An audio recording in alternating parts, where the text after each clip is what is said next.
شهر رمضان الذي أنزل فيه القرآن هدى للناس وبينات من الهدى والفرقان فمن شهد منكم الشهر فليصم ومن كان مريضا أو على سفر فعدة من أيام أخر يريد الله بكم اليسر ولا يريد بكم العسر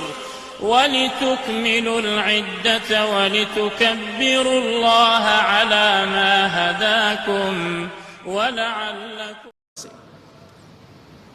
یەکێک لەو شتانەی کە لەم چەند ڕۆژە بینیم بەداخەوە زۆر بێتاقەت بووم پێی سوێن بەخوا ئەو خەڵکە زۆربەی گەورەترین کێشەیان هەبوو ئێمە 2 ڕۆژ بە ڕۆژوو بین 2 ڕۆژ کێشەیانەوە بوو چۆن بیکەنە 1 ڕۆژ عاشورا بگرن و تەواو تەلەفۆنکاری بۆ ئەم مامۆسا ئەی هەوا لێمان قەوماوە ئەبێ 2 ڕۆژ ڕۆژوو بگرین چی بکەین چوارشەمە یا پێنجشەمە یەکی هەڵەبژێرێ ئەمە ئیمانداری ئێمەیە ئاوا بەتەمای بەهەشتین کێشەی ئێمە تەنها ئەوە بێ کە ڕۆژێک زیاتر بگرین قەیچێکا چوارشەم و پێنجشەمیشە گرم سێشەمیشی لەگەڵا گرم ئێتە بۆ بیکەمە کێشە مشکلە